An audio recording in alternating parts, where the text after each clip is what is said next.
राहुल गांधी और सोनिया गांधी के ऊपर ईडी के द्वारा चार्जशीट दाखिल करने के बाद से ही लगातार कांग्रेस प्रदर्शन करती हुई नजर आ रही है और पत्रकार वार्ता कर लोगों तक कांग्रेस की बात पहुंचाने की कोशिश कर रही है।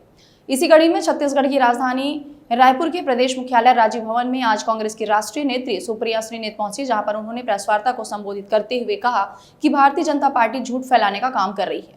उन्होंने आगे यह भी कहा कि नेशनल हेराल्ड और यंग इंडिया दोनों ही नॉन प्रॉफिटेबल कंपनियां हैं। दोनों ही कंपनियों में से एक पैसे का भी कोई फायदा नहीं मिलता है। ऐसे में ईडी के द्वारा मनी लॉन्ड्रिंग को लेकर चार्जशीट दाखिल करना हास्यास्पद है।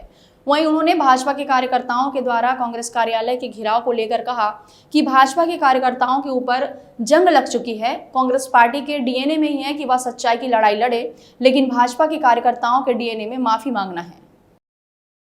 झूठ के प्रोपेगेंडा में, झूठ के नैरेटिव में कहीं ना कहीं सच दब जाता है, छुप जाता है।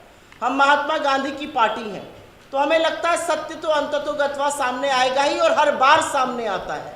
लेकिन शायद हमारी शालीनता सामने वाले को ये मौका दे देती है कि वो झूठ का प्रपंच और तेजी से फैलाए, और इसलिए सच बोलना ज़रूरी है। सर्वप्रथम मैं यहाँ पर नेशनल हेराल्ड में जो चार्जशीट फाइल करी गई है, जो पूरा फर्जीवाड़ा है, जो पूरा बोगस केस है, उसके बारे में आपसे चर्चा करने आई हूँ। लेकिन सर्वप्रथम एक टिप्पणी मैं देश के मौजूदा हालात पर और जिस तरह से एजेंसियों का दुरुपयोग किया जा रहा है उस पर ज़रूर करना चाहती हूँ। आज इस देश में हालात ये हैं कि एनफोर्समेंट डायरेक्टरेट को बच्चा इलेक्शन डिपार्टमेंट बीजेपी का बताता है।